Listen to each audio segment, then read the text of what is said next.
മുഖ്യമന്ത്രി പിണറായി വിജയന്റെ നവോത്ഥാന നായക സ്ഥാനം അലങ്കരിക്കുന്ന വെള്ളാപ്പള്ളി നടേശൻ എന്ന SNDP യോഗത്തിന്റെ ജനറൽ സെക്രട്ടറി. ഈ SNDP യോഗത്തിന്റെ ജനറൽ സെക്രട്ടറി പദം എന്ന് പറയുന്നത് വളരെ മഹത്തായ ഒരു സ്ഥാനമാണ്. നമുക്കറിയാം, ശ്രീനാരായണ ഗുരുദേവൻ SNDP രൂപീകരിക്കുന്ന കാലത്ത് അതിന്റെ ആദ്യത്തെ ജനറൽ സെക്രട്ടറി കേരളത്തിന്റെ നവോത്ഥാന നായകൻ എന്ന് ഉറപ്പിച്ചു പറയാവുന്ന കവിയും സാമൂഹ്യ പരിഷ്കർത്താവുമായ കുമാരനാശാനായി. അദ്ദേഹം ആണ് ഏതാണ്ട് മരിക്കുന്നത് വരെ SNDP യോഗത്തിന്റെ ജനറൽ സെക്രട്ടറി.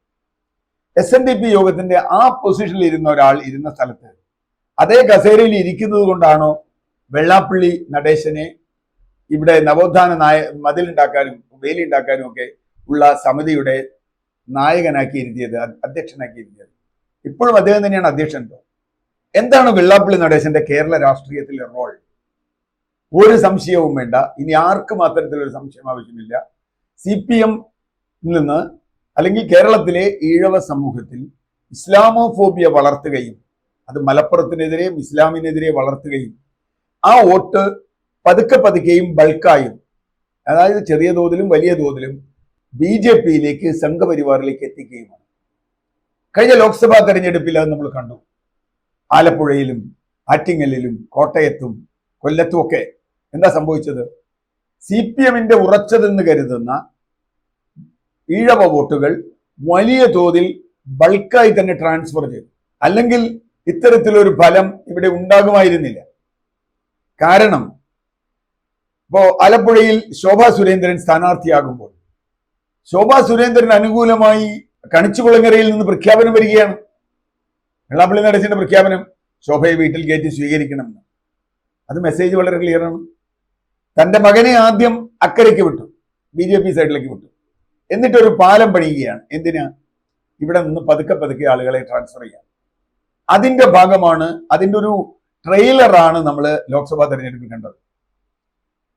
ഇത് അറിയാത്ത ഒരാളല്ല കേരളത്തിന്റെ മുഖ്യമന്ത്രി എന്ന് നമുക്കറിയാം. കാരണം ഈ വോട്ടിന്റെ കണക്ക് പാർട്ടി തന്നെ ഏതാണ്ട് പരസ്യമായി പറഞ്ഞ് അംഗീകരിച്ച സംഗതിയാണ്. എന്നിട്ടും വെള്ളാപ്പള്ളി നടേശന്റെ ഇത്രയും ഹീനമായ ഇസ്ലാമോഫോബിക് സംസാരം ഒരു ജില്ലക്കെതിരെ, ഒരു ജില്ലയിലെ ജനങ്ങൾക്കെതിരെ പറഞ്ഞിട്ട് ഒരു നടപടി ഉണ്ടായില്ലെന്ന് മാത്രമല്ല, മന്ത്രിമാർ മത്സരിച്ച് വെള്ളാപ്പള്ളി നടേശന് സ്വീകരണം കൊടുക്കാനും അദ്ദേഹത്തിന് മാലയിടാനും ക്യൂ നിൽക്കുകയാണ്. വാസവനും രാജീവും ഒക്കെ അദ്ദേഹത്തിന്റെ മാലയിടാൻ വേണ്ടി പോയി. എന്താണ് ഇത് നൽകുന്ന സൂചന? ഇതിന്റെ രാഷ്ട്രീയം അറിയാത്ത ആളല്ല കേരളത്തിന്റെ മുഖ്യമന്ത്രി. അദ്ദേഹം നല്ല അറിവുള്ള ആളാണ്, അദ്ദേഹത്തിന്റെ പാർട്ടി. എന്നിട്ടും എന്തുകൊണ്ട് വെള്ളാപ്പള്ളി നടേശനെ ഇങ്ങനെ പിന്തുണയ്ക്കുന്നു? അതിന് കാരണം ലോക്സഭാ തെരഞ്ഞെടുപ്പിൽ നഷ്ടപ്പെട്ട വോട്ട് എങ്ങനെ തിരിച്ചു പിടിക്കാം എന്നതാണ് ഇപ്പോൾ CPM ആലോചിച്ചുകൊണ്ടിരിക്കുന്നത്. CPMന്റെ ഉറച്ച വോട്ട് എന്ന് കരുതിയിരുന്ന കായംകുളത്തെയും അല്ലെങ്കിൽ ആലപ്പുഴ ജില്ലയിലെയും കൊല്ലം ജില്ലയിലെയും തിരുവനന്തപുരം ജില്ലയിലെയും വോട്ടുകൾ എങ്ങനെ തിരിച്ചു പിടിക്കാം? അത് തിരിച്ചു പിടിക്കണമെങ്കിൽ ഒരു വഴി മാത്രമേ ഉള്ളൂ. പിണറായി വിജയൻ താൻ ഇസ്ലാമോഫോബിക്കാണ് എന്ന് പറയാതെ പറയുക. നമുക്കറിയാം, ഹിന്ദു പത്രത്തിൽ കൊടുത്ത ഒരു അഭിമുഖം, ഹിന്ദു പത്രത്തിൽ കൊടുത്ത അഭിമുഖം വളരെ വിവാദമായി. ഇവിടെ മുഖ്യമന്ത്രിയുടെ അഭിമുഖം ദില്ലിയിൽ വെച്ചാണ്. ഒരു ഏജന്റ് വഴിയാണ് അദ്ദേഹം അഭിമുഖം കൊടുത്തത്. മുഖ്യമന്ത്രിക്ക് ഒരു അഭിമുഖം കൊടുക്കാൻ ഏജന്റ് വേണോ എന്നൊക്കെ അന്ന് നേരത്തെ ചോദിച്ചിരുന്നു. അത് ഒരു പഴയ പാർട്ടി നേതാവിന്റെ മകനാണ് എന്നൊക്കെയാണ് പിന്നെ അന്ന് ഒഴിഞ്ഞത്. മുഖ്യമന്ത്രിയുടെ അഭിമുഖം ഹിന്ദു പത്രം തിരുത്തിയൊന്നുമില്ല. ഇവിടുത്തെ പാർട്ടിക്കാർ പറയുന്ന പോലെ ഹിന്ദു പത്രം പറഞ്ഞു, ഞങ്ങൾക്ക് കിട്ടിയ വിവരമാണ്, സംസാരത്തിൽ നിന്ന് ഇദ്ദേഹത്തെ കൊണ്ടുവന്ന ആൾ ഞങ്ങൾക്ക് തന്ന വിവരമാണ് ഞങ്ങൾ പറഞ്ഞത്. പക്ഷേ അതിനെതിരെ ഒരു നടപടിയും ഉണ്ടായില്ല. ഹിന്ദു പത്രം ഒരു മാപ്പും പറഞ്ഞില്ല. അവർ പറഞ്ഞത് വളരെ കൃത്യമാണ്. എന്ന് പറഞ്ഞാൽ ഇതിന്റെ ഒക്കെ ലക്ഷ്യം ഇസ്ലാമോഫോബിയ എന്നത് തെക്കൻ കേരളത്തിലെ ഈഴവ സമൂഹത്തിൽ പടർത്തി അതിന്റെ അഡ്വാൻറ്റേജ് CPMനാക്കുക. അപ്പം ഈ BJPക്ക് കിട്ടുന്ന അഡ്വാൻറ്റേജ് CPMനാക്കുക. ഇതാണ് ലക്ഷ്യം. ഇതൊരു തീ കൊണ്ടുള്ള കളിയാണ് ബഹുമാനപ്പെട്ട മുഖ്യമന്ത്രി. കാരണം നാളെ ഇസ്ലാമോഫോബിയെ പിടിച്ച നമ്മുടെ ഈ വിഭാഗത്തെ വളർത്തിയാൽ എവിടേക്കാണ് അന്തിമമായി പോവുക? ഒരു സംശയവും വേണ്ട. അവരുടെ അന്തിമ ലക്ഷ്യം, അന്തിമ മോക്ഷസ്ഥാനം എന്ന് പറയുന്നത് സംഘപരിവാർ തന്നെയാണ്. അപ്പൊ സംഘപരിവാറിലേക്ക് ആളെ കൂട്ടുന്ന ആ പണി ഇപ്പോ മോഡിക്കും എല്ലാവർക്കും അറിയാം. CPMന് അധികകാലം ഇവിടെ ആയിട്ടില്ല. CPM അധികകാലം നിൽക്കാൻ പോകുന്നില്ല. കാരണം ഇപ്പൊ പിണറായി വിജയൻ കഴിഞ്ഞാൽ മറ്റൊരാൾ എന്നൊന്നും ആലോചിക്കാൻ പറ്റില്ല. അപ്പോ തീർച്ചയായും അങ്ങനെ വന്നാൽ ഈ വോട്ടുകൾ UDF-ലേക്ക് പോകരുത് എന്നാണ് ഇവരുടെ ആഗ്രഹം. പക്ഷേ ശ്രീനാരായണ ഗുരുദേവന്റെ ആശയങ്ങളെ പിന്തുടർന്നു വന്ന് നവോത്ഥാന പുരോഗമന ആശയങ്ങൾ കൈക്കൊണ്ട SNDP യോഗത്തിലെ ബഹുഭൂരിപക്ഷത്തിന്, പ്രത്യേകിച്ചും ഇടതുപക്ഷ മനസ്സുള്ള ആളുകളെ സംബന്ധിച്ചിടത്തോളം ഇത് താങ്ങാൻ പറ്റില്ല. അവർക്കിനി CPM ആണ് കേരളത്തിലെ പുരോഗമന രാഷ്ട്രീയത്തിന്റെ വക്താവ് എന്ന് പറയാൻ പറ്റില്ല. ഒരു ജാതി, ഒരു മതം, ഒരു ദൈവം മനുഷ്യന് എന്നാണ് ശ്രീനാരായണ ഗുരുദേവൻ പറഞ്ഞത്. ഇത് മതം തിരിച്ച് ആളുകളെ പോളറൈസ് ചെയ്യുന്ന, ധ്രുവീകരിക്കുന്ന ഒരു രാഷ്ട്രീയത്തിന്റെ ഭാഗമാകാൻ അവർക്ക് പറ്റില്ല. അതുകൊണ്ട് മതേതരമായി ചിന്തിക്കുന്ന ഈഴവ വോട്ടുകൾക്ക് UDF-നെ സമീപിക്കേണ്ടി വരും എന്നാണ് ഞാൻ കരുതുന്നത്. കാരണം ക്രിസ്ത്യാനിയും മുസ്ലിമും ഹിന്ദുക്കളും മറ്റു മതക്കാരുണ്ടെങ്കിൽ അവരും ഒരുപോലെ ജീവിക്കുന്ന, സോദരത്വേന വാഴുന്ന മാതൃകാസ്ഥാനമാണിത് എന്നാണ് ഗുരുദേവൻ പറഞ്ഞത്.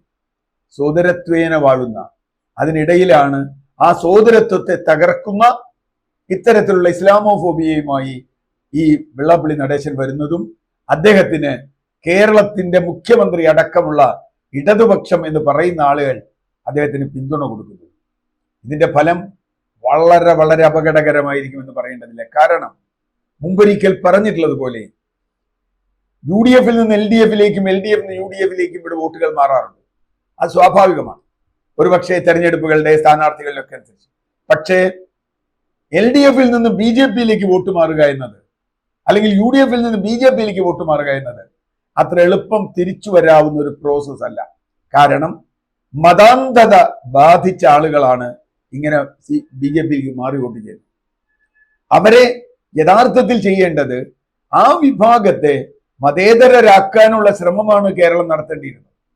അല്ലെങ്കിൽ അത് സംഘപരിവാറിന് വളമിട്ട് കൊടുക്കലാവും എന്നറിയാൻ പാഴൂർ പഠിപ്പുര വരെ പോകേണ്ട കാര്യമൊന്നുമില്ല. അപ്പോൾ തൽക്കാലം ഒരു തെരഞ്ഞെടുപ്പിൽ ജയിക്കാൻ കഴിഞ്ഞാൽ തനിക്ക് ശേഷം പ്രളയം എന്നാണോ മുഖ്യമന്ത്രി ഉദ്ദേശിക്കുന്നത്? എന്ന് പറഞ്ഞാൽ ഈ വോട്ടുകൾ പതിയെയോ ബൾക്കായോ സംഘപരിവാറിന്റെ പെട്ടിയിലേക്ക് പോകുന്ന തരത്തിലുള്ള പ്രവർത്തനമാണ് SNDP യോഗം ജനറൽ സെക്രട്ടറി എന്ന നിലയ്ക്ക് വെള്ളാപ്പള്ളി നടേശൻ ചെയ്യുന്നത്. യഥാർത്ഥത്തിൽ കേരളത്തിൽ പുതിയൊരു നവോത്ഥാനത്തിന് സമയമായി എന്നാണ് ഞാൻ കരുതുന്നത്. കാരണം ഇപ്പോഴത്തെ നവോത്ഥാന നായകനും മതിലും ഒക്കെ തന്നെ ഏതാണ്ട് തകർന്നടിഞ്ഞ പോലെയാണ്. അവിടെ നവോത്ഥാനമൊന്നുമല്ല, വർഗീയ മതിലാണ് ഇപ്പോൾ സൃഷ്ടിക്കുന്നത്. നവോത്ഥാന മതിലിൽ നിന്ന് വർഗീയ മതിൽ സൃഷ്ടിക്കുന്ന ആളായി വെള്ളാപ്പള്ളി നടേശൻ മാറുമ്പോൾ ആ മതിലിൽ കയറി അധികാരത്തിലെത്താമെന്നാണ് പിണറായി വിജയനും അദ്ദേഹത്തിന്റെ പാർട്ടിയും കരുതുന്നതെങ്കിൽ വളരെ അപകടകരമായ ഒരു അവസ്ഥയിലേക്കാണ് കാര്യങ്ങൾ പോകുന്നത്. അത് കേരളത്തിന് തടഞ്ഞേ പറ്റൂ, ഒരു സംശയവുമില്ല.